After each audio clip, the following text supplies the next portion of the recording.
नींद आपके शरीर की आवश्यकता है, इच्छा नहीं।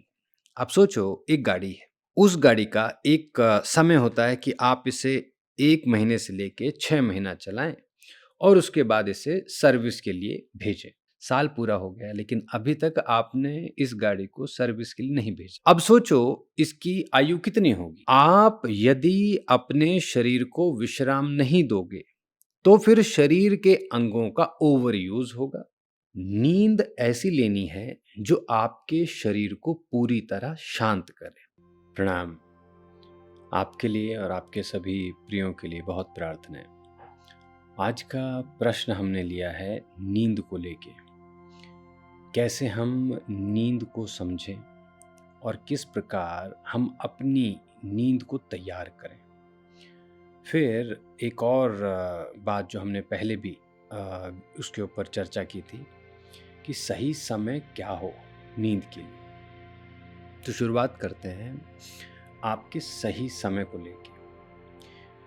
जो काम नहीं करते, मानो सब कुछ पूरा हो गया है और रिटायर्ड हो गए हैं, उनको जितना जल्द हो सके आपको सो जाना चाहिए। रात का 9 बजे 10 बजे का समय आपके लिए बहुत अच्छा होगा और फिर सुबह उठने का समय भी फिर आपके लिए लगभग 7 से 8 घंटे 6 बजे तक आप उठ सकते हैं। लेकिन बात उनके लिए बड़ी महत्वपूर्ण हो जाती है जो काम करते हैं और विशेषतः रात्रि का बड़ा समय लग जाता है उनको काम में। उनके लिए अब क्या विचार हो? पहले इस बात को समझें कि नींद आपके शरीर की आवश्यकता है, इच्छा नहीं। ऐसा नहीं है कि आपने इच्छा की कि मुझे अच्छी लगती है तो सोए। हमारे शरीर की ज़रूरत है, आवश्यकता है। जिस प्रकार आप श्वास लेते हैं, जैसे आप भोजन लेते हैं, उसी प्रकार शरीर का एक भोजन है नींद।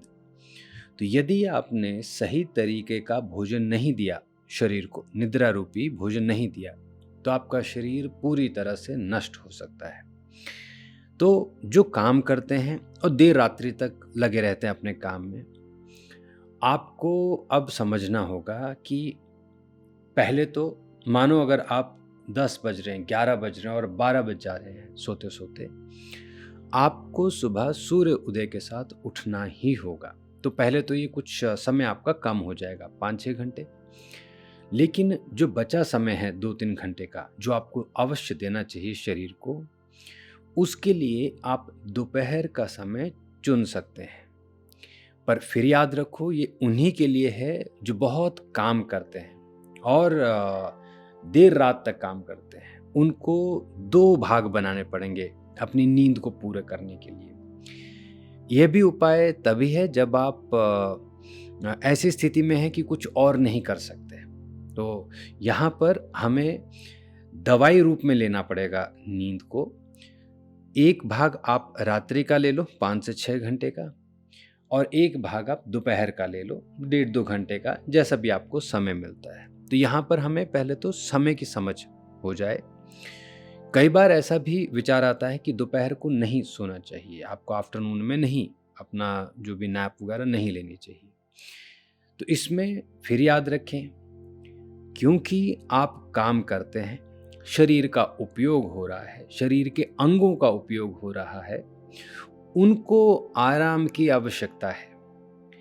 मन को या फिर बाकी जो विचार हैं बाहर के, वो आपको रोक सकते हैं।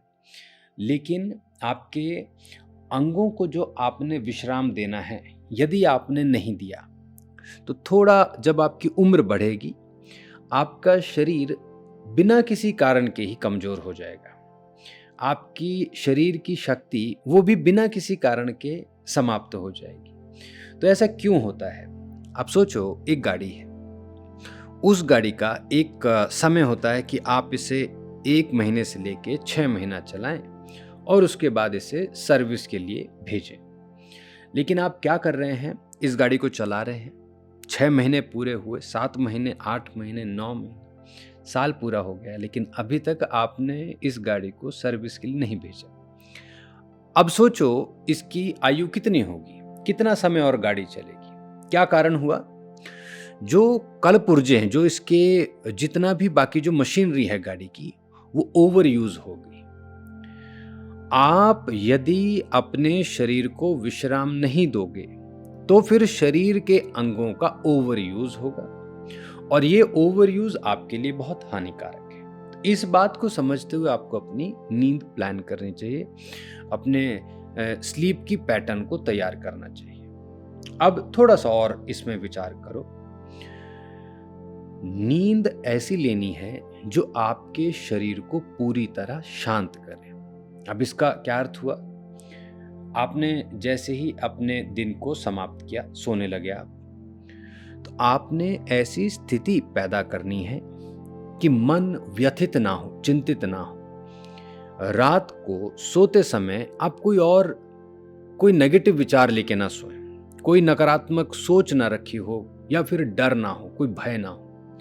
यदि ऐसा होगा तो फिर आप चाहे 10 घंटे भी सोएंगे, शरीर फिर फ्रेश नहीं हो पाता, उसके पास वो ऊर्जा नहीं आती है। तो रात को सोने से पहले आपने किसी भी प्रकार की नकारात्मक सोच नहीं रखनी है, किसी भी प्रकार का भय आपके शरीर में नहीं होना चाहिए, डर नहीं होना चाहिए, घबराहट नहीं होनी चाहिए। तीसरी विशेष बात, सोने से पहले और उठने के बाद थोड़ा सा अपने भोजन का ध्यान अवश्य रखना। सोने से पहले आपको बहुत सरल भोजन लेना चाहिए। उठने के बाद बहुत अच्छा होगा यदि आप सरल भोजन ही लें। आप सुबह सुबह बहुत हैवी मील ले लेंगे तो आपके लिए थोड़ी सी परेशानी हो सकती है। तो शुरुआत आप फलों से करें या कुछ ऐसा भोजन खाएं जो बहुत सरल हो शरीर में। उसके थोड़े समय पश्चात फिर आप अपनी हैवी मील ले सकते हैं, बड़ा भोजन ले सकते हैं। लेकिन सोने से पहले आपको बहुत सरल भोजन लेना होगा, शांत भोजन लेना होगा और उठने के तुरंत बाद अगर आपको कुछ काम करना है, कुछ आपके जो अगर अभ्यास है, ट्रेनिंग है, वो सब करने के बाद सरल भोजन ही लेना चाहिए। तो ये 3 बातें हुई। एक और बड़ी विशेष बात है, इसको हम 4th पॉइंट देंगे। चौथे पॉइंट में हम समझेंगे कि आपके सोने का जो तरीका है उसको भी आपको एक वैज्ञानिक रूप देना पड़ेगा। अब ऐसा नहीं कि पेट के बल सो गए या फिर पीठ के बल सोए हैं और ऊपर चेहरा लगाया हुआ है और बस उसी स्थिति में सोए हुए हैं। आपको पता होना चाहिए कि यदि आप बाईं तरफ करवट लेके सोते हैं, लेफ्ट साइड करवट लेके सोते हैं, तो शरीर को और थोड़ा आराम मिल जाता है, उसको थोड़ी और शक्ति मिल जाती है। लेकिन यही करवट यदि आपने दाईं तरफ ले ली तो फिर क्या होगा, एसिड जो है वो थोड़ा डिस्टर्ब हो जाता है शरीर में। तो चौथे पॉइंट में हम समझेंगे सोने की स्थिति। तो आप सोएंगे कैसे? लेफ्ट साइड आपने रखना है बॉडी को और कोशिश करनी है कि मैक्सिमम आप इसी स्थिति में सोएं। ऐसा नहीं है कि कुछ और तरह से सोएंगे तो बहुत ज़्यादा कुछ आपको डैमेज होगा, ऐसा नहीं है। लेकिन फिर कोशिश ये की जाती है कि हम पता करें कि सबसे अच्छा क्या होगा। तो जब आप बाईं तरफ करवट लेके सोते हैं तो हमारे शरीर से जो रसायनों का आना जाना होता है वो बहुत शक्तिशाली हो जाता है, बहुत प्रभावशाली हो जाता है। रक्त के प्रवाह पर भी बहुत विशेष प्रभाव पड़ता है। इसको भी आपने थोड़ा ध्यान रखना है क्योंकि आप सोए हुए हैं, इस समय आप बात नहीं कर रहे, आप और कोई काम नहीं कर रहे, पर यह याद रखना है कि शरीर के बाकी अंग छोटा मोटा काम करते रहते हैं जिससे कि आप अगले दिन के लिए पूरी तरह से फ्रेश हों। तो उन तक उनका भोजन बड़े तरीके से पहुँचे क्योंकि आप तो सोए हुए हैं। अब आपको क्या पता भोजन कैसे पहुँच रहा है। उसका नियम क्या दिया गया था कि आप बाईं तरफ करवट लेके सोएं। तो ये कुछ बड़े सरल अभ्यास हैं। यदि आप ये जोड़ेंगे तो आप अपनी नींद को बहुत अच्छा कर लेंगे। और ऐसे समझें कि यदि नींद अच्छी हो गई तो आप सुबह एक खिले हुए पुष्प की तरह आप जागेंगे और खिला हुआ पुष्प जो है बड़ा सुंदर लगता है, बड़ा मोहक होता है, अच्छी फ्रेग्रेंस होती है, अच्छी सुगंध होती है उसमें और सभी के लिए बड़ा एक आश्चर्य होता है कि आप कितने अच्छे लग रहे हैं, वो फूल कितना अच्छा है। तो वैसा ही पुष्प आपको होना चाहिए जब आप सुबह उठते हैं। उठ गए, नाराज़ हैं, गुस्से में हैं और चिल्ला रहे हैं एक दूसरे पर, ऐसा आपने नहीं उठना है। अगर आप ऐसा करेंगे तो फिर इससे आपके जीवन शैली पे भी प्रभाव पड़ता है और काम पर भी प्रभाव पड़ता है। तो थोड़ा ध्यान देने वाली बात है ये। आपकी नींद अच्छी हो, अच्छा आप विश्राम करें, अच्छा विश्राम होगा तो अच्छी शक्ति प्राप्त होगी। उससे फिर एक बड़े लक्ष्य का निर्माण करें, उसको आप प्राप्त करें। ऐसी भगवान से आप सबके लिए प्रार्थना। आज के लिए इतना ही। आपके और प्रश्नों के साथ और अभ्यास के साथ फिर मिलेंगे। अपना ध्यान रखें। नमो हिमालय।